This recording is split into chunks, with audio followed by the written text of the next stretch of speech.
మొదటి అధ్యాయము అందరం కలిసి 9, 10, 11 వచనాలను కలిసి మనం చదువుకుంటాం. దేవుని పరిశుద్ధ గ్రంథముల నుండి యోహాను రాసిన ప్రకటన గ్రంథము మొదటి అధ్యాయము 8, 9, 10 వచనాలు అందరం కలిసి చదువుకుంటాం. చూడండి, చదవండి. మీ సహోదరులను యేసును బట్టి కలుగు శ్రమలోను రాజ్యములోను సహనములోను పాలివాడునైన యోహాను నేను దేవుని వాక్యము నిమిత్తము యేసును గురించిన సాక్ష్యము నిమిత్తము పద్మాసు దీపమున ప్రవాసినైంది. ప్రభు దినమందు ఆత్మవశనై ఉండగా ఘోరధ్వని వంటి గొప్ప స్వరము నీవు చూచున్నది పుస్తకములో రాసి ఎఫెసు, స్వర్ణ, పెర్గము, థియతైర, సార్దీస్, ఫిలదెల్ఫియా, లవోదికీయ అను 7 సంఘాలను పంపని చెప్పుట నా వెనక వీటిని. ప్రభు లేఖన భాగం దీవించి మనందరితో కూడా మాట్లాడునుగాక. ప్రభు చిత్తమైతే ఈ రోజు నుంచి మరి సిరీస్ ఆర్డర్లో ఇక్కడ 7 సంఘముల గురించి రాయబడింది. ఒక్కొక్క రోజు ఒక్కొక్క సంఘాన్ని మనం ధ్యానం చేయబోతున్నాం. ఈ రోజు మనం చూసేటువంటి సంఘము, మొదటి సంఘము ఎఫెసుగా మనం చూస్తాం. కనుక ఎఫెస్ అనే సంఘం యొక్క చరిత్ర, అది ఎలా ప్రారంభించబడింది, ఆ సంఘము ఎలా దేవుని కోసం పనిచేసిందో ఈ సంగతి ఈరోజు మనము చూడబోతున్నాం. కాబట్టి ఈ యొక్క యోహాను రాసిన ప్రకటన గ్రంథంలో ప్రభువే ఈ సంఘాల గురించి రాయిస్తున్నాడు. ఆ సంఘములో దేవుడు సంచరించి ఆ సంఘాల లోపలికి వెళ్ళి ఆ సంఘం యొక్క పరిస్థితులు, కనుక వాళ్ళు ఎట్లా జీవిస్తున్నారు అనే సంగతులు రాసి వాళ్ళకు పంపించమన్నాడు. ఇది వ్యక్తిగతంగా రాసేది కాదు, సంఘం అంతటి ఉద్దేశించి దేవుడు ఆ సంఘాలు ఎట్లా ఉన్నారు, కనుక ఆ సంఘంలోని పరిస్థితి ఎలా ఉన్నావో మరి మెప్పుంటే మెచ్చుకున్నాడు, తప్పుంటే తప్పులు చెప్పాడు, సరి చేసుకోమని. కనుక అలా దేవుడు హెచ్చరిస్తున్నట్టుగా మనం చూస్తాం. అయితే ఈ యొక్క యోహాను ఎవరు? యోహాను అంటే యేసు ప్రభువారి యొక్క 12 మంది శిష్యుల్లో ఒకడైన అపోస్తుడైన యోహాను. కనుక ఎవరు యోహాను అంటే ప్రకటనలో రాసినటువంటి యోహాను 12 మంది అపోస్తుల్లో ఒకడు అని మనం గుర్తుపెట్టుకోవాలి. 12 మంది అపోస్తులలో ఒక అపోస్తుడైన యోహానుగా చూస్తాం. ఈయనకే రొమ్మున ఆనుకున్న శిష్యుడు అనే పేరు కూడా ఉంది. యేసును ప్రేమించిన శిష్యుడు అనే పేరు కూడా ఉంది. తర్వాత ఈయన యోహాను సువార్త రాశాడు, ఆయన రాశాడు. తర్వాత మొదటి యోహాను పత్రిక, 2వ యోహాను పత్రిక, 3వ యోహాను పత్రిక, ఆ తర్వాత ప్రకటన గ్రంథం. కానీ మొత్తం 5 పుస్తకాలు కూడా ఈయన రాశాడు. అంటే కొత్త నిబంధనలో పౌలు గారి తర్వాత ఎక్కువ పుస్తకాలు రాసింది ఈయనే. కనుక సుమారుగా పౌలు గారి 13 పత్రికలు దాకా రాశాడు. అయితే హెబ్రీ పత్రిక అనేది కొంతమంది రాశాడని రాయని పక్కన పెడితే పౌలు గారి తర్వాత ఎక్కువ పత్రికలు రాసింది యోహాను. కానీ యోహాను సువార్త మొదటి 2, 3 యోహానులు, యోహాను సువార్త 4, 5 ప్రకటన గ్రంథం. కనుక చాలా గొప్ప ప్రత్యక్షతలు ఈ యోహాను పొందినట్టుగా మనం చూస్తాం. కాబట్టి యోహాను గురించిన సమాచారం జ్ఞాపకం పెట్టుకోవాలి. ఇతడు 12 మందిలో ఒకటిగా మనం చూస్తాము. చాలా గొప్ప ప్రత్యక్షతలు యోహాను పొందినట్టుగా మనం చూస్తాం. చివరిలో ఈ ఎఫెసు సంఘంలో సేవ కూడా చేసింది యోహానుగానే మనకు కనబడతారు. అయితే ఇది యోహాను గురించిన సాక్ష్యం. అయితే యోహాను గురించినటువంటి చిన్నపాటి మరి ఇన్ఫర్మేషన్. అయితే ఎందుకు ఈయన పద్మాసు దీపానికి వెళ్ళవలసి వచ్చింది, ఎందుకు ఈయన్ని పద్మాసు దీపాన్ని పంపించారంటే ఏదో దొంగతనం చేసినందుకో లేదా హత్య చేసినందుకో చెడ్డ పని చేసినందుకో కాదండి. ఎందుకంటే 9వ వచనం చూడండి, ఆయన పద్మాసు దీపానికి పరవాసిగా వెళ్ళడానికి గల కారణం ఏంటో చెప్పాడు. యోహాను ప్రకటన గ్రంథం మొదటి అధ్యాయము 9వ వచనం అందరూ చూద్దాం. ప్రకటన 1:9 చూడండి. మీ సహోదరులను యేసును బట్టి కలుగు శ్రమలోను రాజ్యములోను సహనములోను పాలివాడునైన యోహాను నేను దేవుని వాక్యము నిమిత్తమును యేసును సాక్ష్యము నిమిత్తమును పద్మాసు దీపమున పరవాసినైతే అదనమాట. కాబట్టి ఎందుకు నన్ను పద్మాసు దీపాన్ని పంపించారంటే ఆ పద్మాసు దీపం చాలా భయంకరమైంది. కనుక సముద్రంలో ఒక దీవి అన్నమాట, చుట్టూ నీళ్ళు ఉంటాయి. కనుక దాంట్లో ఆ దీవులు పెట్టారు, ఎవరు కూడా తప్పించుకొని పోలేరు.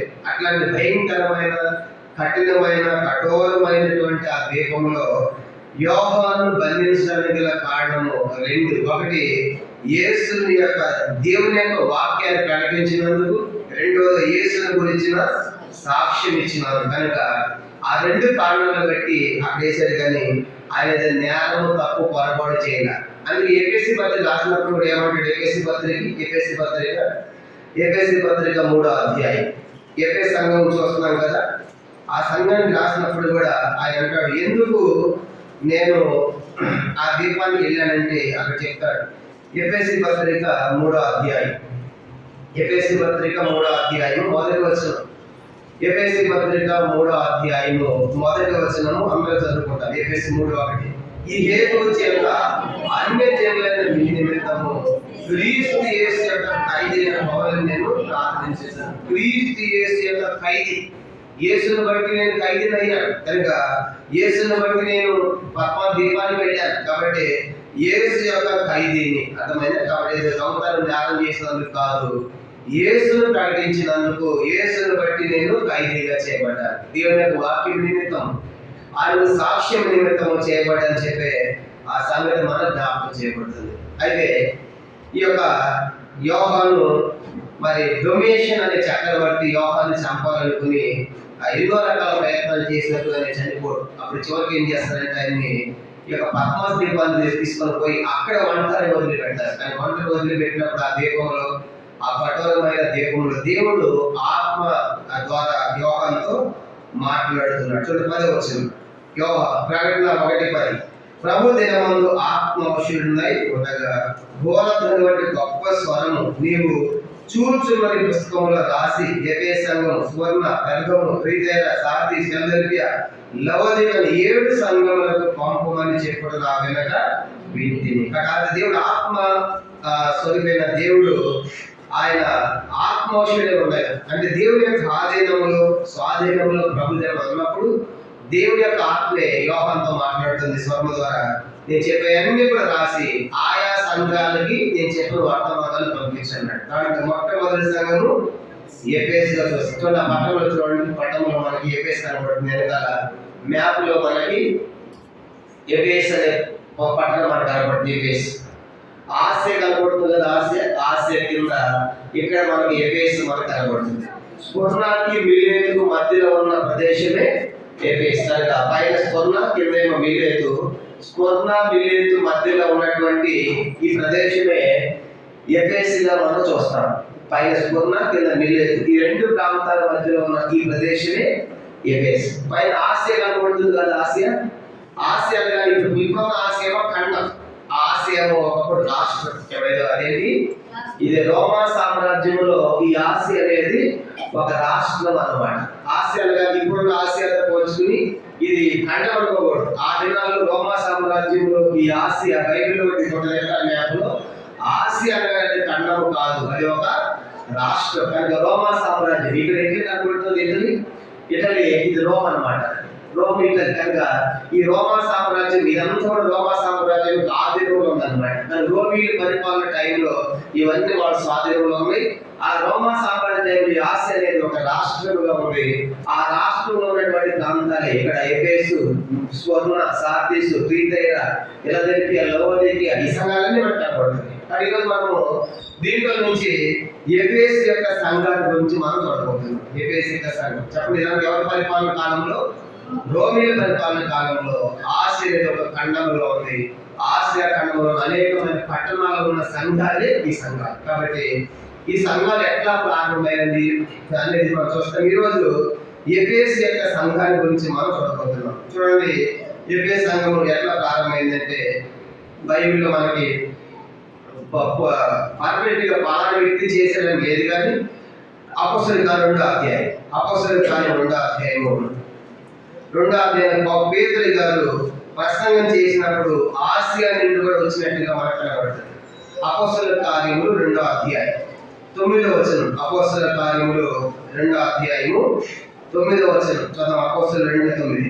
పార్థీయులు, మాదీయులు, యాలామీయులు, మెసొపొతామియా, యోదయ, కప్పదొకియా, పొంతు, ఆసియా, ఫిగిలియా, పంఫూలియా, ఐగుప్తు ప్రదేశం. ఆసియా అనేది కనబడుతుంది కదా. ఆసియా అంటే ఆ రోజు పేతురు గారు యెరూషలేములో మరి పరిశుద్ధాత్మని పొందిన తర్వాత 50వ దినమున చాలా మంది యూదులు వచ్చారు పస్కా పండుగకి. ఆ 50వ దినం యేసు ప్రభువు ఆరోహణ అయిపోయిన తర్వాత ఆ 50వ దినమున పరిశుద్ధత పొందినప్పుడు ప్రపంచ నలుమూలల 2:5 అది అపోస్తలుల 2:5 ఆకాశం కింద నుండి ప్రతి జనములు వచ్చారంటే యూదులు. వాళ్ళు ఎవరున్నారు? ఆసియా వాళ్ళు కూడా ఉన్నారు. బహుశా ఆ రోజు ఇక్కడ నుంచి కొంతమంది వచ్చి ఉండవచ్చు అనే పండితులకు అభిప్రాయం మనకు కనబడుతుంది.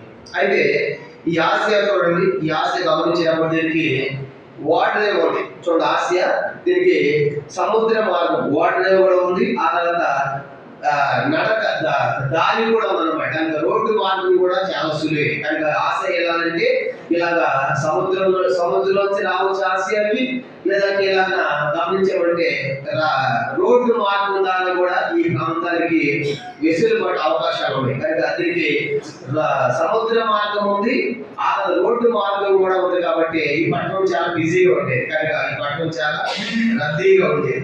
ఇంకా గొప్ప సంగతి ఏంటంటే ఎఫెస్కి వాటర్ చాలా పెద్ద వాటర్ ఉంది, చాలా పెద్ద వాటర్ ఉండేది.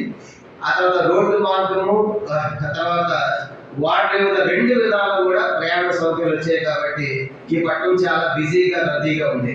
కాబట్టి వాటర్ ఉన్న పట్టణము, దీనికి రోడ్డు మార్గం ఉంది, తర్వాత సముద్ర మార్గం కూడా ఉన్నట్టుగా మనం చూస్తాం. అయితే ప్రపంచ వింతల్లో, ఆనాటి ప్రపంచ వింతల్లో ఒక వింత కూడా ఈ పట్టణంలో ఉంది. ఏంటి ఆ వింత అంటే ఆర్తెమీ దేవి లేదా డయానా అనేటువంటి ఒక పెద్ద దేవత యొక్క గుడి ఆ ప్లేస్ లో ఉండేది.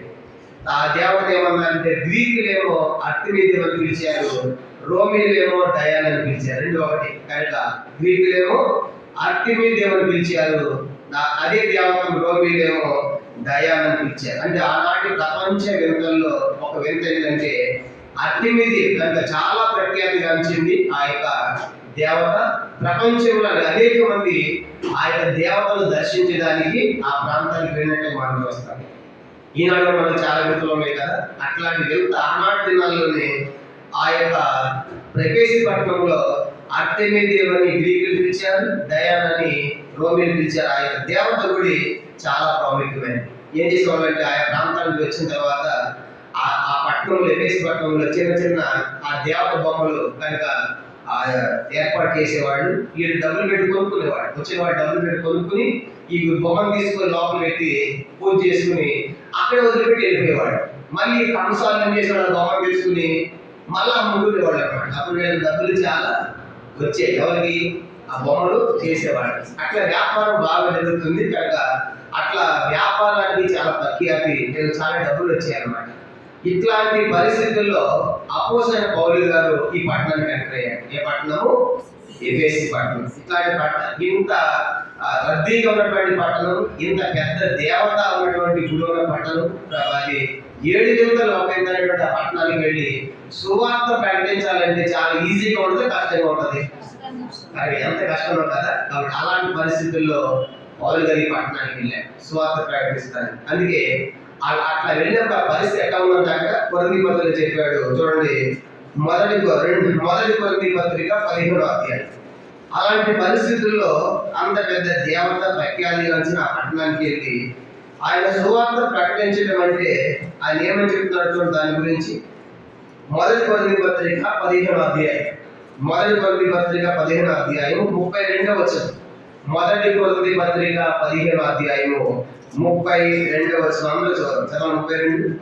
మనిషి రీతిగా నేను ఎఫెసులో మృగములతో పోరాడవలసి నేను ఎఫెసులో మృగములతో పోరాడిన నాకు లాభం. ఎఫెసులో ఎవరితో పోరాడాడంట అంటే ఎఫెసులో ఉన్న మనుషులు ఎట్లాంటి వాళ్ళంట చూసారా, క్రూరముగా అని ఒక జంతువులతో పులితో పోరాడినట్టుగా అట్లాంటి సవాళ్ళతో కూడినటువంటి పరిస్థితులని సేవ చేశారు అని చెప్తాడు. ఎఫెసులో చేసింది అంత ఈజీ సంఘం ఏర్పడాల. అక్కడ సంఘం ఏర్పడడానికి పౌలు గారు ఎవరితో పోరాడవలసి వచ్చిందంట? మృగములతో. అర్థమైందా? పులితో ఉంటాము, సింహంతో ఉంటాము. అట్లాంటి పరిస్థితి, అట్లా మనుషులే కానీ ఆ క్రూర స్వభావం అన్నమాట, ముఖం లాంటి స్వభావం. కానీ అట్లాంటి స్వభావం కానీ మనుషుల మధ్య అంత ప్రఖ్యాతిగాంచిన దేవాలయం ఆ ప్రదేశానికి పౌలు గారు సువార్తకి వెళ్ళాడు. అపోస్తలుల కార్యం ఏం జరిగిందంటే చూడు, అపోస్తలుల కార్యములు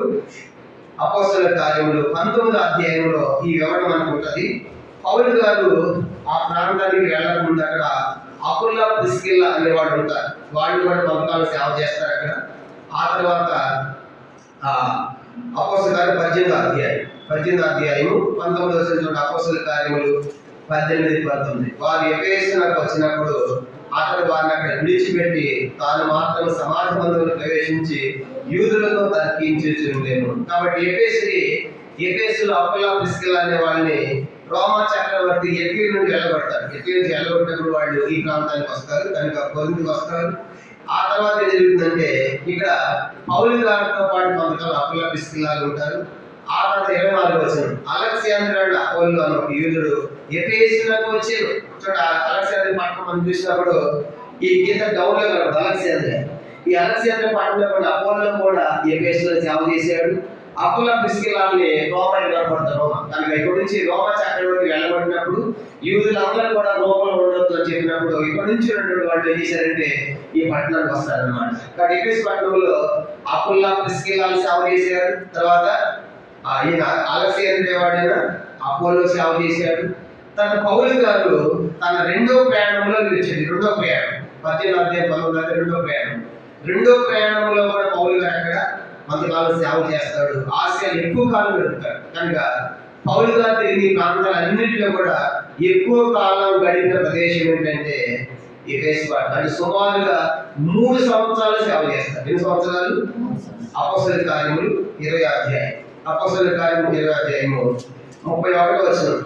ఎఫెసు పట్టణంలో పౌలు గారు కనీసం 3 సంవత్సరాలు ఎంతకాలం ఏ పట్టణంలో సేవ చేయలేదు.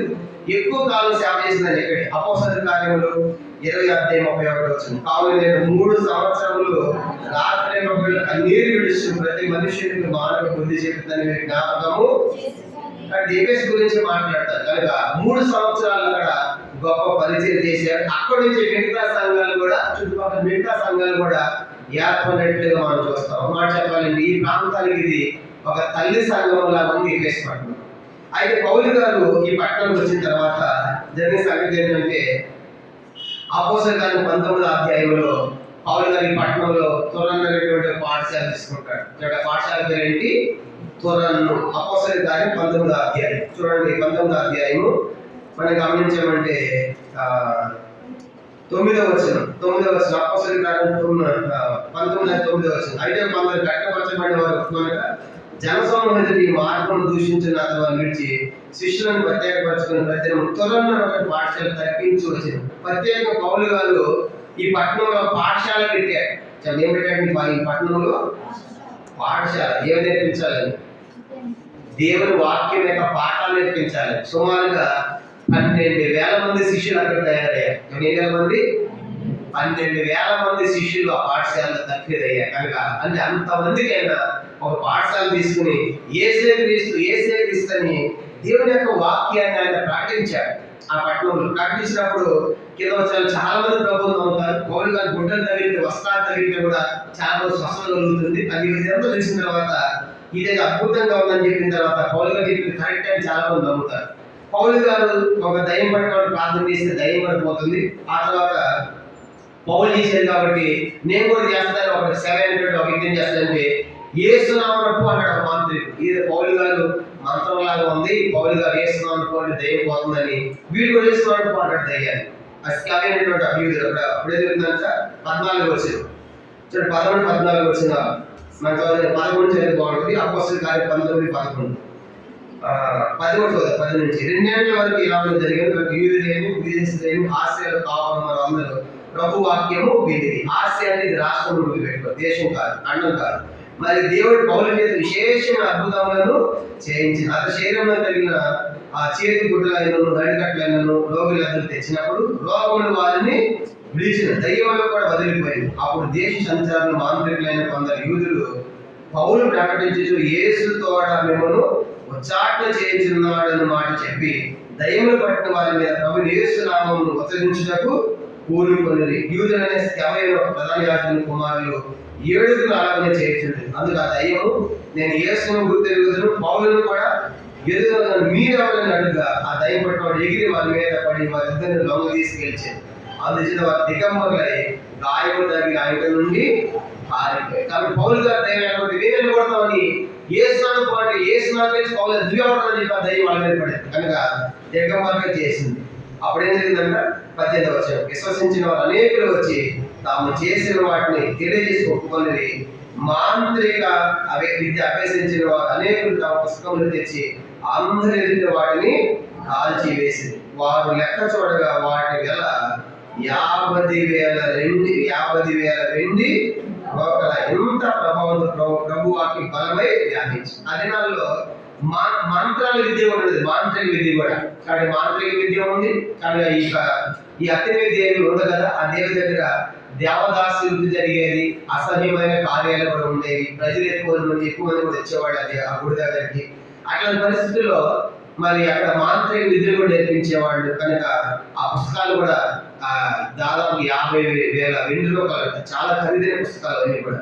ఎప్పుడైతే పౌలు గారు వాక్యం ప్రకటించారో, ఈ దయ్యాలను కూడా అద్భుతాలు చేశారో, కానీ చూసిన తర్వాత ఇదంతా వాస్తవమే పౌలు గారు చెప్పిందని చాలా మంది ప్రభువులోకి వచ్చే పౌలు నమ్ముకుంటున్నారు. ఇప్పుడు వాళ్ళ దగ్గర ఒకటిదని అర్థమైపోయి ఆ పుస్తకాలు ఏం చేశారు, అందరి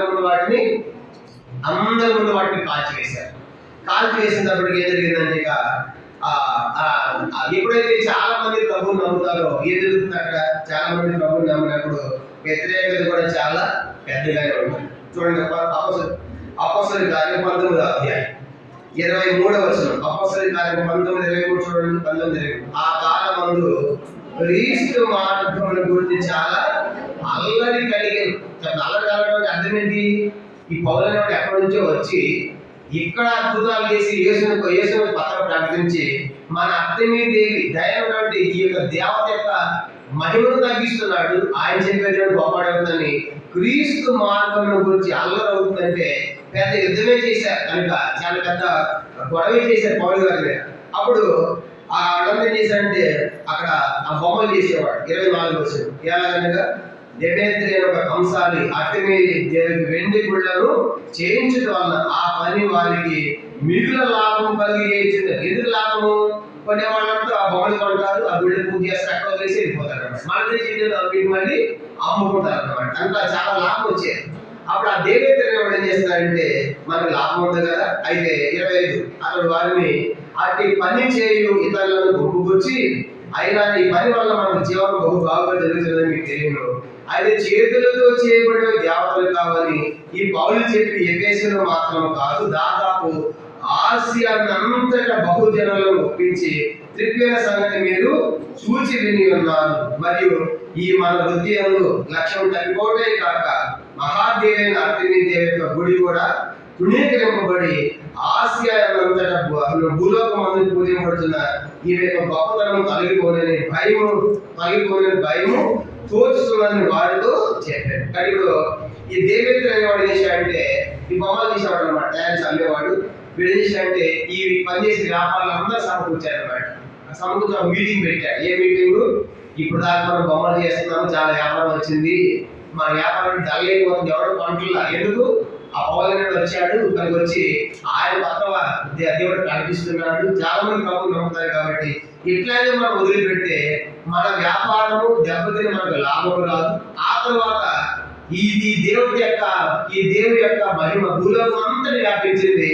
ఆమె గొప్పతనం కూడా ఏమైపోతుంది? తగ్గిపోతుంది. అది ఏం చేద్దాం? ఇప్పుడు పౌలు గారి మీద పెద్ద ర్యాలీ తీశారు కనుక అందరూ గుంపుగా ఏం చేస్తారంట, ఈ పౌలు గారిని పట్టుకొని ఆయన ఇబ్బంది పెట్టాలని ఆలోచించారు. పౌలు గారు ఎక్కడ ఉండాలని పరిస్థితుల్లో అందరు కలిసి టీం అయినప్పుడు పౌలు గారు ఒక్కడే ఉంటే ఎక్కడ ఉంటారు? బిగి అని మన స్వార్థ పోయినప్పుడు ఒకళ్ళు పట్టుకుంటే మనం ఎవరు లేకపోతే ఎక్కడ ఉంటుంది. కానీ ఎంత భయం!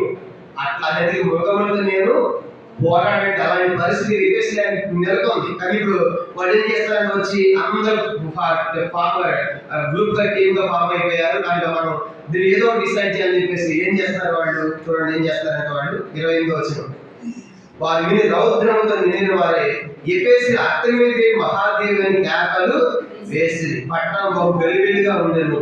మరి వారు పౌలుతో ప్రయాణమై వచ్చిన మాసిదోనియా గాయము అరిసాన్ని పట్టుకొని దుమ్మిగా నాటకశాలలో చొరబడింది. పౌలు జనుల సభ ఎదురుకి వెళ్ళదలిసింది, కానీ శిష్యులు వెళ్ళనీయలేదు.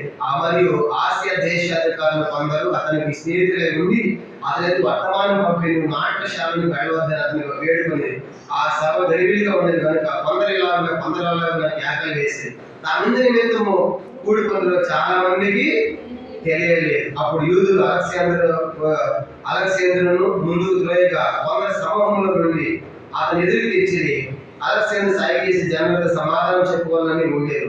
అయితే అతడు యూదులను వారు తెలుసుకున్నప్పుడు అందరూ ఏకశబ్దంతో 2 గంటల సేపు ఎఫెసును అర్తెమిదే మహాదేవ్ అని కేకలు వేసి అందరి కారణము సమూహమును సముదాయించి ఎఫెసీ పట్టణం అర్తెమి మహాదేవి ద్యోపతి నుండి పంపబడిన మూర్తికి పాల్గొనదని మీకు తెలిపిన వాడు ఎవరు చూసామంటే, ఇప్పుడు పౌలు గారిని పట్టుకోవడానికి వాళ్ళు ఏం చేస్తారంటే అర్తెమి మహాదేవి జై అని క్యాంపులు వేస్తారు. మనం కూడా సుమార్త పోతా ఉంటే మనకు కూడా వ్యతిరేకం వచ్చి చాలా మంది జయ చెప్తారు వ్యతిరేకం. ఈ రోజుల్లో కూడా ఆ రోజుల్లోనేమో అర్తెమి మహాదేవి జై చెప్పండి అని వాడు పలకరిస్తా ఉంటే వీళ్ళంతా క్యాంపులు వేస్తారంటే మధ్యలో పోయేవాళ్ళు ఆపి ఏంటి తెలియకుండా వీళ్ళు చేయాలనుకున్నారు.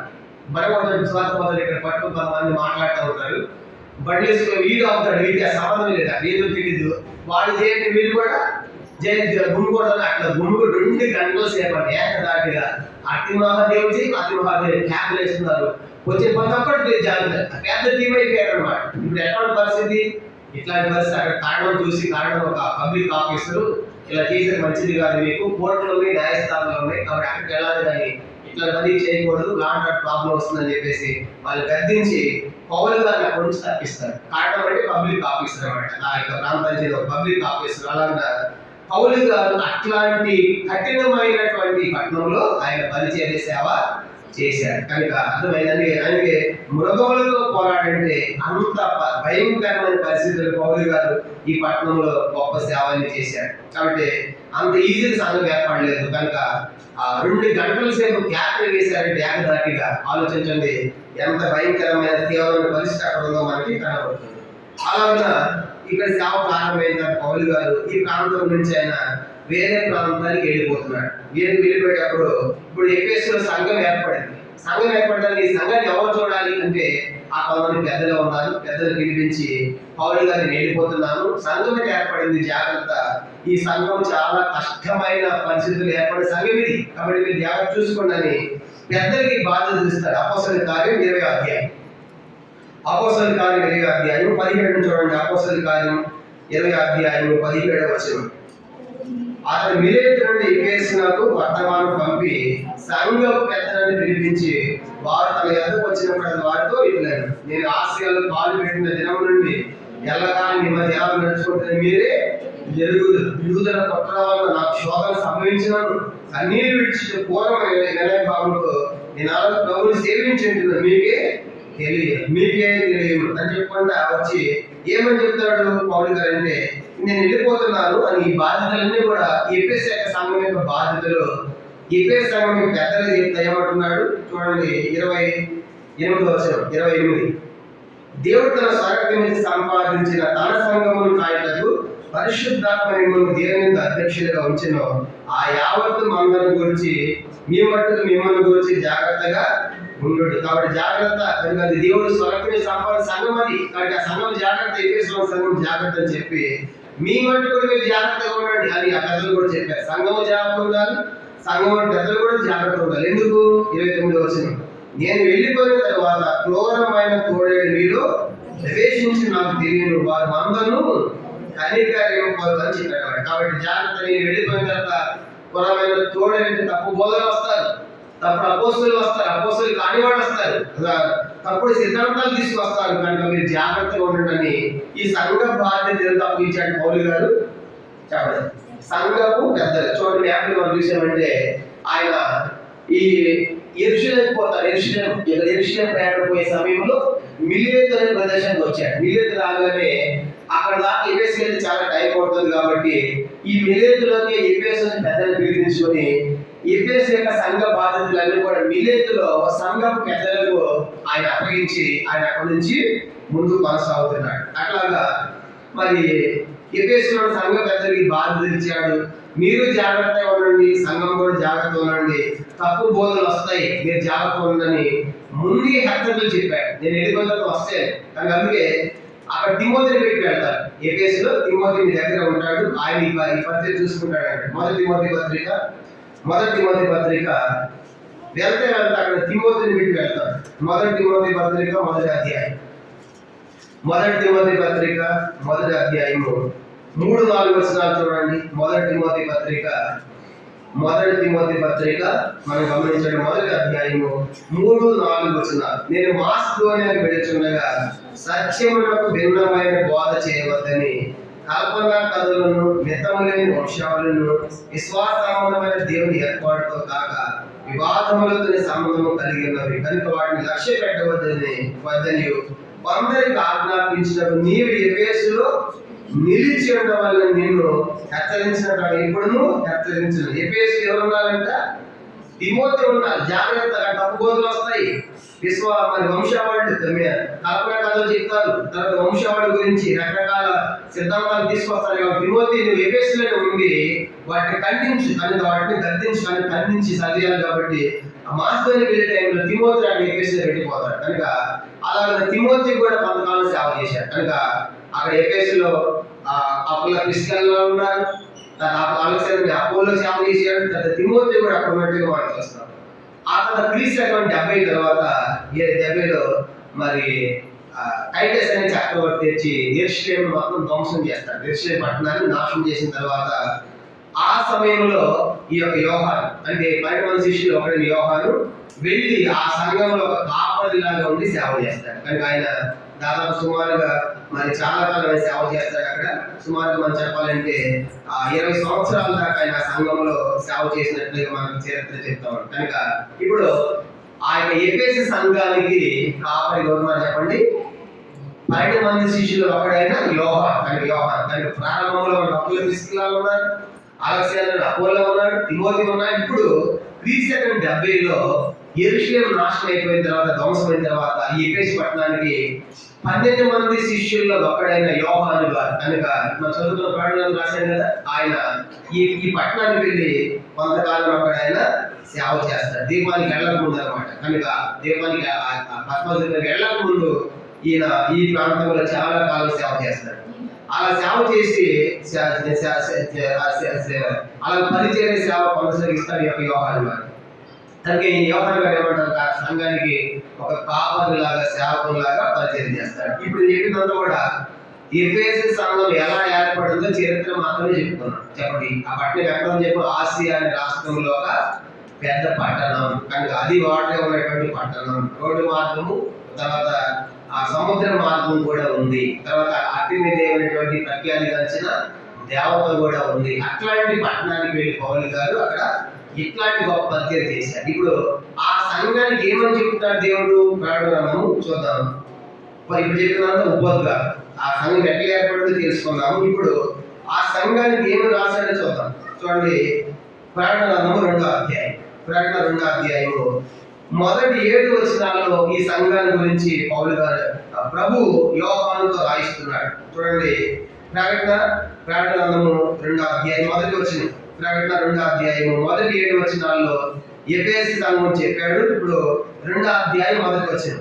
ఎఫెసులో ఉన్న సంఘపు దూతకు ఇలాగూ 7 నక్షత్రములు తన కుడి చేత పట్టుకొని 7 దీపస్తంభాల మధ్య సంచరించి వాడు చెప్పు సంగతులు ఏమనగా.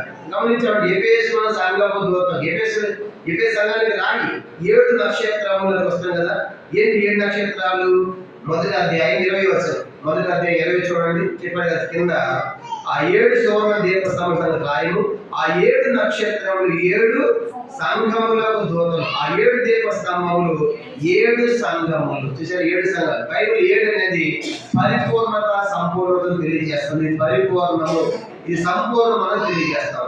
అయితే 7 సంఘం ఏం చెప్పాడు? 7 నక్షత్రాలు చెప్పాడంటే ఆనాటి డొమేషియన్ చక్రవర్తి, రోమా చక్రవర్తి డొమేషియన్ చక్రవర్తి తన కుమారుడు ఏం చేసినట్టు డొమేషియన్ చక్రవర్తి ఒక మనకి ఇప్పుడు కాయిన్స్ ఉన్నాయి కదా, కాయిన్స్, అట్లా కాయిన్ మీద 7 నక్షత్రాలు వేసుకుని ఆయన ఫోటో ఉంటుంది అనమాట. ఎవరి? డొమేషియన్ చక్రవర్తి యొక్క కుమారుడు. అంటే ఆ కాయిన్ మీద 7 నక్షత్రాలు ఏంటి అర్థం ఏంటంటే మాదే మొత్తం అధికారం. కనుక ప్రపంచం సృష్టి అంతా మేము నడిపిస్తున్నాము అని వాళ్ళ గొప్పతనం కోసము సృష్టి అంతా కూడా మా దినంలో ఉంది అని చెప్పి ఆ గొప్పతనం కోసం చేసే డొమేషియన్ చక్రవర్తి యొక్క కుమారుడు తన ఫోటో వేసుకొని దాని మీద 7 నక్షత్రాలు ఉంటాయి. అందుకే ప్రభుత్వం ఆ దినాల్లో ఆ 7 నక్షత్రాలు చూసినప్పుడు అంత వీళ్ళు నడిపిస్తున్నారు కాబట్టి కనుక వీళ్ళకి రాజ్యం అని ప్రజలు అనుకోవాలన్నమాట. అయితే దేవుడు అది వాటిగా నడిపించేది 7 నక్షత్రాలు, నేను నడిపించేది ప్రభు చెప్తున్నాడు కదా. 7 నక్షత్రాలు పట్టుకున్నాడు, నేను నడిపించే సృష్టి ప్రదేశ్ నేనని దేవుడు వారితో మాట్లాడుతున్నాడు. ఆ రీతిగా ఆ సంఘానికి ఏమని వస్తున్నాడు చూడండి. 2వ వచనం, నీ క్రియలను నీ సహనమును నీ కష్టమును నేను ఎరుగును, నీవు దుష్టులను సహింపలేవని అపోస్తులు కాకే తాము అపోస్తులమని చెప్పుకొని వారిని పరీక్షించి వారి అబద్ధీకులను నీవు కనిగొట్టు అని నీవు సహనము కలిగి నా నామ నిమిత్తం భారం భరించలేదని నేను ఎరుగును. ఈ సంఘం గురించి ప్రభు చాలా మెప్పులు నేర్చుకుంటున్నాడు. ఏంటంటే ఇది ఆసియా రాష్ట్రంలో ఏర్పడిన మొదటి సంఘం, ఆసియా రాష్ట్రంలో ఏర్పడిన మొదటి సంఘం. ఈ సంఘం ఎట్లా ఉందంటే క్రియలో ఉన్న సంఘం. సంఘంలో ఏమన్నా క్రియలో ఉంది, తర్వాత వాళ్ళు కష్టపడుతున్నారు, సహనం ఉంది, దుష్టులను వాళ్ళు సహింపలేదు. చెప్పండి, దుష్టులను సహించవచ్చా? దుష్టులను మనం సహించవచ్చా? నువ్వు దుష్టాత్మ నుంచి ఆనందించే దేవుడు కీర్తన 5:4 దేవుడు దుష్టాత్మాన్ని చూడలేదు. అంటే దాని అర్థం ఏంటంటే దేవుడు ఏది కోరుతున్నాడు అది చేస్తాడు ఆ సంఘం. కానీ సంఘంలో క్రియలు ఉన్నాయి, కష్టపడుతున్నారు, సహనం ఉంది, దుష్టులను చూసుకోవడం వాళ్ళు సహింపలేని సంఘం అని చూస్తాం. తర్వాత అపోస్తులు కాకే తాము అపోస్తులమని చెప్పుకొని వారిని పరీక్షించి వారి అబద్ధీకులను నీవు కనిబడి. ఇది చూడండి, ఈ సంఘం ఎంత ఆత్మీయ ఎదిగిందంటే వాళ్ళు ఎవరు వచ్చి మేము అపోస్తులను ప్రకటించారనుకోండి, వాళ్ళు వాక్య లేఖనాల ద్వారా వీళ్ళు అపోస్తులు కాదని గుర్తుపడతారట. ఇప్పుడు చెప్పండి, మనం గుర్తుపట్టగలం ఎక్కడ? చాలా మంది వాక్యం అయ్యారంట. ఏం చెప్పావు? అసలు ఆయన ఎవరు చెప్పిన వాక్యం చాలా మంది తెలియదు, కానీ చెప్పగానే ఎంత మంచి వాక్యం చెప్పాడన్నా. కానీ ఎట్లాంటి వాళ్ళు అంటే వాక్యం విన్న తర్వాత ఇది అపోస్తుల బోధ కాదు అని వాళ్ళు గుర్తుపడుతారు. ఎవరికి ఎదిగేది సంఘం. కానీ దినాల్లో అపోస్తుల బోధ కనుక దేవుని పంపబడేటువంటి బోధను గుర్తించే సంఘంగా ఉంది.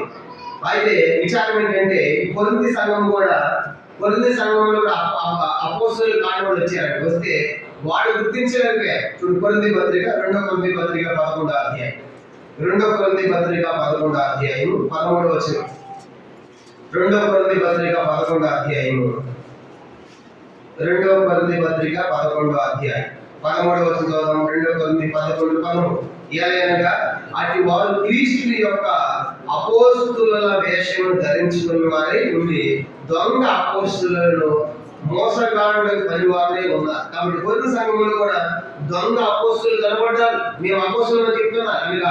అయితే ఈ సంఘం ఎట్లాంటిదని చెప్పే సంఘము వీళ్ళు కనుక దొంగ అపోస్తులు వచ్చి మేము అపోస్తులు అని చెప్తే మీరు అపోస్తులు కాదు అని వీళ్ళు డిసైడ్ చేస్తారు, నిర్ణయిస్తారు, తెలుసుకున్నారు. అంటే అంతగా వాక్యం మనకు తెలుసు. ఇక ఈ మధ్య ప్రశ్న ఏంటంటే ఎఫెసు సంఘం లాగా మనం వేరు ఉండాలంటే నిజంగా మనలో క్రియలు ఉన్నాయా?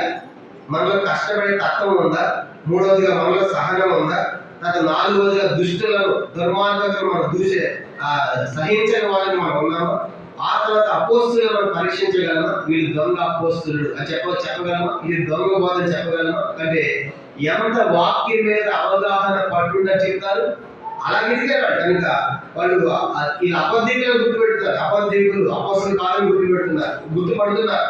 ఇంకా మనం చూసామంటే నీ సహనంలో నా నామ నిమిత్తం భారం భరించి అలయలేదంట. చూడు, మనం ఏం చేస్తుంది అప్పుడు ఒకరోజు పరిచయం చేసామనుకోండి, పొద్దు సాయంత్రం అలసిపోయేవాళ్ళమేమంట కదా. మనం జనరల్గా ఒక దినం అంతా పనిచేసేవాళ్ళం, మందిరంలో బాగా అలసిపోయేవాళ్ళం. ఈ ఉద్యోగం ఏమండి అలయలేదంటే అలసిపోవాలంటే వాడు అర్థమైన మాట. నువ్వు భారం భరించి అలయలేదు అంటే మేము అలసిపోయి చెప్పాలా కనుక ఇవన్నీ కూడా సూపర్లేటి డిగ్రీ. కనుక ఎంతగా కష్టపడుతున్నారు వాళ్ళ సంఘం దేవుని కోసం అంటే వాళ్ళ క్రియలు ఉన్నాయి. ఒకటి మాటలు కాదు, క్రియలు చూపిస్తారు. 2వదిగా కష్టపడతారు. 3వదిగా సహనం ఉంది. 4వది దుష్టులను సహింపలేదు. 5వది దొంగ అపోస్తులను గుర్తుపడుతున్నారు, అబద్ధికులను కనుగొంటున్నారు. తర్వాత 6వది సహనం ఉంది వాళ్ళు. తర్వాత 7వది అంటే భారం భరించినప్పుడు కూడా మేము అలసిపోయాము అని మీరు అనరు అనేది అంటున్నాడు దేవుడు. చెప్పడంట ఇప్పుడు ఈ సంగతులన్నీ వాళ్ళ గురించి చెప్తుంది ఎవరు? యోహాను దేవుడా? చెప్పగలంట ప్రభు దేవుడు ఎవరు? ఎంత అద్భుతమైన సాక్ష్యం కదా. మన గురించి చెప్పగలరా? మన వేదల గురించి మీరు క్రియలు ఉన్నాయి, తర్వాత మీలో సహనం ఉంది, మీలో కష్టం ఉంది, మీరు ఆ దొంగ అపోస్తులను గుర్తుపడతారు, మీరు అలసిపోను వారు అని మన గురించి ఇలా చెప్పగలరా దేవుడు? మన గురించి కాదు, ఏ సంఘాన్ని గురించి చెప్పడానికి అట్లాంటి సాక్ష్యాలు ఏ సంఘానికి లేవు. చూడండి, ఒకరోజు ఒక 10 రోజులు లీవ్ వేసుకుంటే తప్ప అలసిపోయామన్నాడు. వీళ్ళు అలసిపోలేదంట. కానీ అర్థమైందా? ఇంత గొప్ప సేవ చేసి కూడా అలసిపోలేదు ఈ సంఘం. కనుక క్రియలతో ఉన్న సంఘం, కష్టపడే సంఘం, సహనమైన సంఘం, దుష్టులను సహింపలేని సంఘం, అంటే దుర్మార్గం చూసి దేవుడు ఎట్లా సంతోషించడు, వీళ్ళు కూడా సంతోషించారంట. దొంగ అపోస్తలులను గుర్తుపడతారు, అబద్ధికులను గుర్తుపడతారు. తర్వాత వాళ్ళ ఒక సహనం ఉంది. తర్వాత మనం గమనించమంటే వాళ్ళు దేవుని నామము నిమిత్తం బాధలు భరించండి. యేసు ప్రభువుని బట్టి వాళ్ళకి ఎన్ని శ్రమలు వచ్చినా అన్ని భరిస్తున్నారంట. భరించి మేము అలసిపోయేవాడు మీరు అంటలేదు. నాకు తెలిసి ఆ తన దేవుడు అంటున్నాడు. ఎంతమంది సాక్ష్యం. కనుక ఇన్ని మంచి లక్షణాలు ఉండి మెచ్చుకున్నాడు దేవుడు. దేవుడు మంచి అంటాడు, చెడే అంటాడు. ఏమన్నాడు? మీ లోపల మీరు మంచి క్రియలు ఉన్నాయి, సంతోషమే. తర్వాత మీరు కష్టపడుతున్నారు, సంతోషమే. మీరు సహనం ఉంది, సంతోషమే. దుష్టులను సహింపలేదు నాలాగా, అది సంతోషమే. దొంగ కోసం గుర్తుపడుతున్నారు, అది సంతోషమే. అబద్ధికులను గుర్తుపడుతున్నారు, అది సంతోషమే. తర్వాత నువ్వు సహనం ఉంది, లోపల ఎంతో బాధ భరిస్తున్నావు. చివరికి నువ్వు అలసిపోయేవని కూడా చెప్పడం లేదు. కనుక వీటన్నిటిని బట్టి సంతోషిస్తున్నాను దేవుడికి. అయితే నీలో ఇంకేముందంటే వాళ్ళు ఇంకా ఉన్న ఆళ్ళు మంచి లక్షణం. 6వ వచనం, ప్రకటన 2వ అధ్యాయం 6 చూడండి. ప్రకటన గ్రంథం 2వ అధ్యాయం 6వ వచనం. ఇంకా వాళ్ళు ఎట్లాంటి వాళ్ళంటే ఎఫెసు సంఘస్థులు అయితే ఈ ఒకటి నీలో ఉన్నది, నికోలాయితుల క్రియలను నీవు ద్వేషించుచున్నావు, నేను కూడా వాటిని ద్వేషించుచున్నాను. ఇంకా ఈ సంఘం ఎట్లాంటిదంటే నికోలాయితుల క్రియ, నికోలాయితుల బోధలు. ఎవరి నికోలాయితులు అనేటువంటి వ్యక్తిని చూసినప్పుడు అపోస్తలుల కార్యం 6వ అధ్యాయంలో 7 మంది ఏర్పాటు చేసుకుంటారు. అపోస్తలుల కార్యం 6వ అధ్యాయం. సంఘం ప్రారంభమైన దినాల్లో మనకి 6వ అధ్యాయంలో 7 మందిని ఏర్పాటు చేసుకుంది. మాకు ఈ పంచాయతీలు టైం లేదు, భోజనం పెట్టడానికి టైం లేదు పౌలు గారు చెప్పేమంటాడు. 7 మందిని ఏర్పాటు చేసుకోమంటారు. క్షమించండి, అపోస్తలులు. అప్పుడు ఏం చేస్తారంటే వాళ్ళు 7 మందిని తీసుకొచ్చినప్పుడు ఆ 7 మందిలో ఒకటే నికోలాస్. అపోస్తలుల కార్యం 6వ అధ్యాయం 5వ వచనం. అపోస్తలుల కార్యంలో 6:5. ఈ మాట జనసమూహంతటికి ఇష్టమైనందున వారి విశ్వాసంలోను పరిశుద్ధాత్మతో నిండుకున్న వాడిన స్తెఫను 1, 2 ఫిలిప్పు, 3 ప్రోకోరు, నీకాను, తీమోను, పర్మెనాసు, యూదుల మతపేక్షుడు అంత్యోక్య వాడు నికోలాస్ అని వారు. ఈ నికోలాస్ అనబడ్డగా ఈ నికోలాస్ ఇప్పుడు ఎఫెసు సంఘంలో ప్రభు చెప్తాడు. ఆ నికోలస్ అనేవాడు క్రియలు ఉన్నాయి. ఏంటంటే ఆయన క్రియలు, ఈ నికోలస్ అనే ట్రస్ట్ లో ప్రారంభంలో దేవుని నమ్మినవాడి, దేవునికి అంగీకరించిన వాడు, యేసు నమ్ముకున్నాడు. రాను చివరికి ఏం చేశాడంటే యేసు కాదు ధర్మశాస్త్రమే కరెక్ట్ అని మళ్ళా ధర్మశాస్త్రం జారిపోయాడు. ఎవరు? ఈ నికోలస్. అంటే ఇప్పుడు ధర్మశాస్త్ర సంబంధం తీసుకొస్తున్నాడు. కనుక మరణం లేదు, పునరుత్థానం లేదు, చావు లేదు. కనుక ఇట్లా తప్పు బోధలు తీసుకొచ్చాడు అన్నమాట. ఈ తప్పుడు బోధలే నికోలాయితుల క్రియలు. ఇప్పుడు ఆ సంఘంలో నువ్వు ఎఫెసు సంఘానికి పోయి తప్పుడు బోధన చేసినా కూడా నికోలాయితుల క్రియలు వాడు ద్వేషిస్తారు. నువ్వు చెప్పే బోధన కరెక్టే కాదు అని చెప్పేసి వాళ్ళు గర్తిస్తున్నారు. అంటే ఎంత మంచిగా మెచ్చుకున్నాడు. అక్కడ నికోలాస్ అనేవాడే రాను ధర్మశాస్త్రాన్ని పాటించి ఆ బోధన తీసుకొచ్చాడు. యేసు బోధన పక్కన పెట్టి. అందుకే నువ్వు నికోలాయితుల బోధన ద్వేషించావు, నేను కూడా వాటిని ద్వేషిస్తుంది. ఇవన్నీ కూడా ఎఫెసు సంఘాన్ని గురించినటువంటి మెప్పులుగా మనం చూస్తాం. మెప్పులు ఏమన్నా? ఒకటి వాళ్ళ క్రియలు ఉన్నాయి, రెండవదిగా సహనం ఉంది, కష్టం ఉంది, మూడవదిగా సహనం ఉంది, నాలుగవది దుష్టులను సహింపలేదంట, ఐదవది దొంగ అపోస్తలను గుర్తుపడుతున్నారు, ఆరవది అబద్ధికులను కడుకుంటారు, ఏడవది సహనం కలిగి భారం భరిస్తారు, అలసిమని చెప్పలేరు. తర్వాత నికోలాయితులు ద్వేషిస్తున్నారు. ఇవన్నీ మంచి లక్షణాలు. అయితే ఇప్పుడు వాళ్ళు ఆ సంఘంలో తప్పు ఏంటంటే ఒకటి చూడండి, ప్రకటన 2వ అధ్యాయం మనం గమనించామంటే 2వ అధ్యాయం 4వ వచనం. ప్రకటన 2:4 చదవండి. ఆయనను మొదట నీకుండిన ప్రేమను నీవు వదిలితోని నీకు తప్పు ఒకటి మోపవలసి ఉన్నది. ఇవన్నీ ఉన్నాయి. కానీ ప్రేమ లేని సంఘంగా, ప్రేమను పోగొట్టుకున్న సంఘంగా మిగిలిపోయింది ఎఫెసు సంఘం. ప్రేమ అంటే ప్రేమ లేకుండా లేదు. ఏ ప్రేమ లేదంటే మొదటి ప్రేమ లేదు. ఏంటంటే మొదటి భార్య భర్తల మధ్య కొన్నిసార్లు మొదట ప్రేమించలేదండి అంటారు. కానీ పెళ్ళైన పక్కలు కనుక భార్య భర్తలు మంచి హానీమూన్కి వెళ్తారు, పిక్నిక్లు పోతే అన్ని బాగా ఉంటాయి. కనుక రాను కనుక ఆయన మొదటి ప్రేమించినట్టుగా ప్రేమించాలి అంటారు. అంటే అర్థం ఏంటి? ప్రేమ అసలు లేదని కాదు. ఉంది కానీ ఏ ప్రేమ లేదు చెప్పండి? మొదటి ప్రేమ లేదు. కానీ ఇది సంఘంలో ప్రేమ ఉంది కానీ ప్రేమ లేకపోతే నేను చేశాను. అర్థమైందా? ఈ సంఘం ఎట్లా ఉందంటే మొదటి ప్రేమ లేదంట. ప్రేమ లేకుండానే కష్టపడుతున్నారు, సహనం ఉంది, క్రియలు ఉన్నాయి, దొంగ అపోస్తలు గుర్తుపడుతున్నారు, అబద్ధాలు గుర్తుపడుతున్నారు, దుష్టత్వాన్ని ఖండిస్తున్నారు. ఇవన్నీ కూడా ప్రేమ లేకుండా ఇన్ని చేశారు. అయితే ఇవన్నీ చేశారు కానీ మీరు ప్రేమ లేదు చెప్పండి? ప్రేమ లేదు అన్నారు. ఈ పౌలు ఏమన్నా రాసిన మొదటి కొరింథీ పత్రిక 13వ అధ్యాయం. ప్రేమ లేకపోతే ఎన్నున్నప్పుడు కూడా ఏమవుతుందంటే గణగణలాడే తాళబడి 2వ కొరింథీ పత్రిక 13వ అధ్యాయం. మొదటి కొరింథీ పత్రిక 13వ అధ్యాయం. మొదటి కొరింథీ పత్రిక 13వ అధ్యాయం చూడండి. అన్ని ఉన్నప్పటికీ కూడా ప్రేమ లేకపోతే ఏమవుతుందంటే 13వ అధ్యాయం మొదటి వచనం. మొదటి కొరింథీ పత్రిక 13:1. మనుష్యుల భాషలతోను దేవదూతల భాషలతోను నేను మాట్లాడినను, ప్రేమ లేని వాడినైతే మ్రోగేడు అంచును కనగనలాడు తాళమునై అదనమాట. కనుక నువ్వు ఏ పనైనా చేయి, ఎంత సహనం ఉంది, ఎన్ని క్రియలు ఉన్నాయి, ఎంత ఓర్చుకో. కనుక ఇవి ఏ పని చేసినప్పటికీ కూడా నువ్వు లోపల ప్రేమ లేదు కాబట్టి ఇవన్నీ కూడా గనగనలాడే తాళములాగా ఉందండి, వ్యర్థం అనమాట. ప్రేమ లేకుండా మనం ఏం చేసినది వ్యర్థం. కానీ ఈ మధ్య ప్రశ్న ఏంటంటే ఈ సంఘము అన్ని ఉన్నాయి, ఏ విధంగా ప్రేమ లేని సంఘంగా మిగిలింది. అందుకని నీకు మొదటి ఉన్న ప్రేమ లేదు అని దేవుడు 2వ అధ్యాయం చూడండి 4వ వచనం. ఆయన మొదట నీకున్న ప్రేమను వదిలిపోని నేను నీ మీద తప్పు ఒకటి మోపాల్సినది, మారు మనస్సు పొంది ఆ మొదటి క్రియలను చేయు. అట్లు చేసి నువ్వు మారు మనసు పొందితేనే సరే, లేని నేను ఎదుర్కొచ్చి నీ దీపస్తంభం దాని చోటు నుండి తీసివేతును. 7 చెవిగలవాడు ఆత్మ సంగములో చెబుతున్నమాట వినును కాక. జయించి వారికి దేవుని పరదేశంలో ఉన్న జీవవృక్ష ఫలములు రుచింపలేదు. కనుక దేవుని పరదేశం రావాలంటే ఆ జీవవృక్ష ఫలాలు తినాలంటే నేను నీతో మాట్లాడుతున్నాను కనుక ఇన్ని వినాలి. ఏం చేయాలి? ఇప్పుడు నువ్వు ప్రేమను పోగొట్టుకున్నావు కాబట్టి నువ్వేం చేయాలంటే ఆ మొదటి ప్రేమను సంపాదించుకోవాలి. కాబట్టి ఏ స్థితిలో పడిపోయావు, నువ్వు ఎక్కడ నేను ప్రేమించలేకపోతున్నాను, నేను వాళ్ళు ప్రేమించాలని ఆ యొక్క మొదటి స్థితిలో పడిపోయే స్థితిని జ్ఞాపకం చేసుకొని అది సరి చేసుకుని మారు మనసు పొంది ఆ మొదటి క్రియ చేస్తే ఆ దీపస్తంభాన్ని ఉంచాలి. లేదంటే అక్కడి నుంచి ఆ దీపస్తంభాన్ని నేను తీసివేస్తానని ప్రభు చెప్పే మాట మనం చూస్తాం. అయితే ఈ సంఘము దేవుని యొక్క హెచ్చరిక వచ్చినప్పుడు కూడా ఈ సంఘం బహుశా ఆ యొక్క హెచ్చరిక తీసుకోలేదు. అందుకే రాను ఏమైపోయిందంటే ఈ సంఘము అక్కడ పెద్ద భూకంపం వచ్చేసి ఎఫెసీ పట్టణం శిథిలం అయిపోయింది, అంత పాడైపోయింది. కనుక ఇప్పుడు దానికి 2 మైళ్ళ దూరంలో కనుక ఒక కొత్త పట్టణంలా కట్టారు. అక్కడ కొన్ని గృహాలు మాత్రం ఉన్నాయి. ఇక పాత పట్టణం అంతా శిథిలం అయిపోయి ఇప్పుడు ఎఫెసీ పట్టణంలో సంఘము లేదు. ఎఫెసీ పట్టణం లేదంట.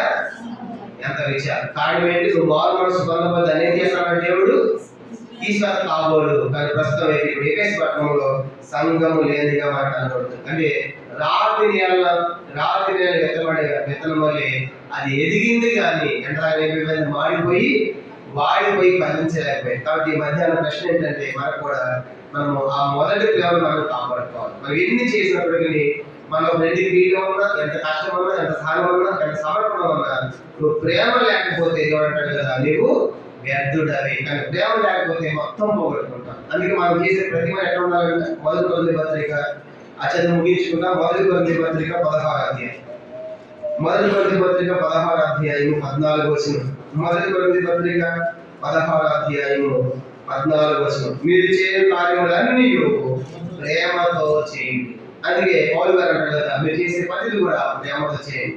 ఎఫెసీ సంఘాల గురించి కూడా ఏమన్నా పౌలు గారు ఎఫెసీ పత్రిక 1వ అధ్యాయం చూడండి 3వ వచనం చదువుతున్నాం. ముగిద్దాం. ఈ సంఘం ఒకప్పుడు ప్రేమతో ఉంది కనుక ప్రారంభంలో ప్రేమ ఉన్న సంఘంగా ఎఫెసీ సంఘం మనకు కనబడుతుంది. ఎఫెసీ పత్రిక 1వ అధ్యాయం 15వ వచనం. ఎఫెసీ పత్రిక 1వ అధ్యాయం 15వ వచనం. ఈ హేతు చేత ప్రభువైన యేసునందలి విశ్వాసమును గూర్చి పరిశుద్ధులందరి మీద చూపుతున్న విశ్వాసమును గూర్చి నేను విన్నాను. కానీ మనం గమనించబట్టి అక్కడ పుట్టినట్టు ఏమని చూడండి, అక్కడ 4 వేసి కనుక అక్కడ పరిశుద్ధులందరి మీద చూపుతున్న విశ్వాసమును గూర్చి 4 వేసి పుట్టినట్టు కింద ఏమని రాయబడింది? ప్రేమను గురించి. అంటే విశ్వాసం అందరూ ప్రేమిస్తారంట. వాడు 1:15లో ప్రభు యేసునందు మీ విశ్వాసం గురించి పరిశుద్ధులందరి ఎడల మీరు చూపుతున్న ప్రేమను గురించి కింద పుట్టుట ప్రేమ అంటే ఆ సంఘం ప్రారంభంలో అందరినీ ప్రేమించారు. అందులో ప్రేమ ఉన్న సంఘం 4వ అధ్యాయం, ఇదే ఎఫెసీ పత్రిక 4వ అధ్యాయం 15వ వచనం. ఎఫెసీ 4:15, ఎఫెసీ పత్రిక 4వ అధ్యాయం 15వ వచనం. ప్రేమ కలిగి సత్యం చెప్పుచు క్రీస్తులో ఉంటే మన అన్ని విషయంలో ఎందుకంటే మీరు ప్రేమ కలిగి సత్యం చెప్పండి, ఆ సత్యంలో ప్రేమను ఎదగలని రాస్తాడు. ఎఫెసీ పత్రిక 5వ అధ్యాయం 27వ వచనం. ఎఫెసీ పత్రిక 5వ అధ్యాయం 25-27 వచనాలు. 5వ అధ్యాయం ఎఫెసీ పత్రిక 25-27 వచనాలు. పురుషులారా మీరు మీ భార్యలను ప్రేమించుడి, అటువంటి క్రీస్తు సంఘమును ప్రేమించి అది కళంకమైన మొడతైనను అటు మరేదేమి లేక పరిశుద్ధమైనది గాను నిర్దోషమైనది గాను మహిమ సంఘం గాను ఆయన తన నిలబెట్టుకోవాలని వాక్యం ఉదక స్నానం చేసి దాన్ని పరిశుద్ధపరిచి దాని తను తాను అప్పగించుకొని కనుక ఈ పత్రిక మనం చూసినప్పుడు అప్పుడు ప్రేమ ఉన్న సంఘం చెప్పేసి అది చివరికి ఏమైందంటే అది ప్రేమను పోగొట్టుకున్న సంఘంగా మనకు కనబడుతుంది. కాబట్టి మనము ఆ మొదటి ప్రేమను కలిగి ఉండాలని ఈ మధ్య మనము హెచ్చరిక చేయబడుతున్నాం. కానీ వాక్య వెలుగులో మన జీవితం సఫలం చేసుకుని ప్రవేక బలిలో పాల్గొంటాం. మోకరించండి, ప్రార్థన మోకరించిన అందరూ వాక్య వెలుగులో మనం పరీక్షించుకుంటాం. ఎఫెసీ పట్టణం ఎంతో గొప్ప పట్టణం, వాటిలో ఉన్న పట్టణం, రోడ్డు సముద్ర మార్గాలు కలిసేటువంటి ప్రదేశం ఉన్న పట్టణం.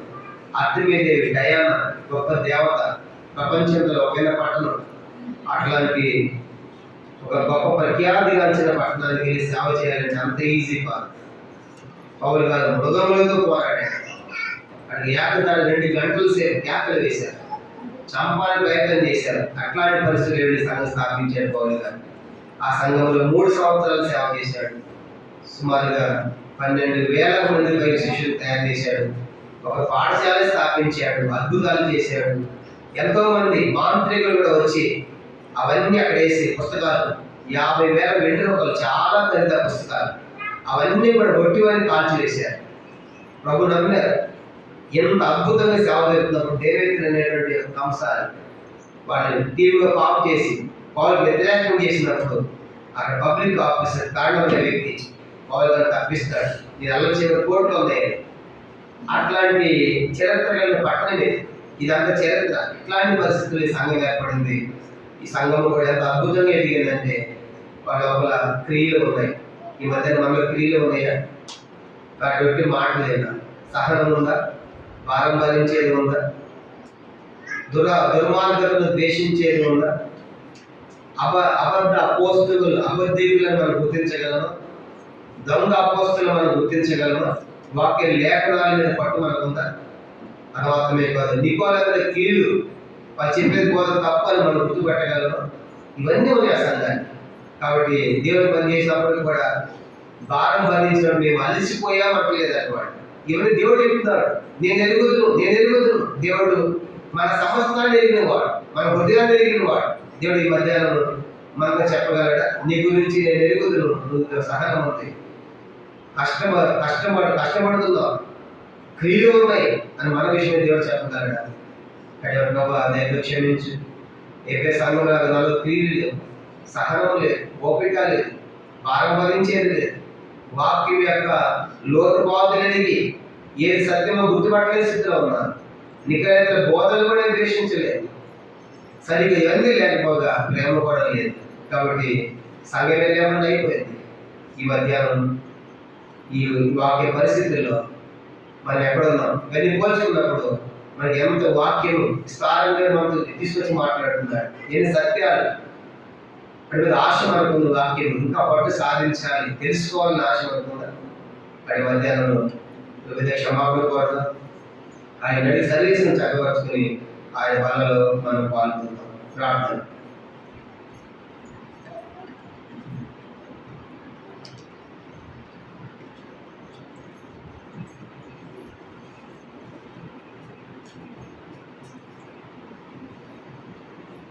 ఈ వాక్య వెలుగులో మన జీవితాన్ని సఫలం చేసుకుని ప్రభు అప్పగించుకుంటాం.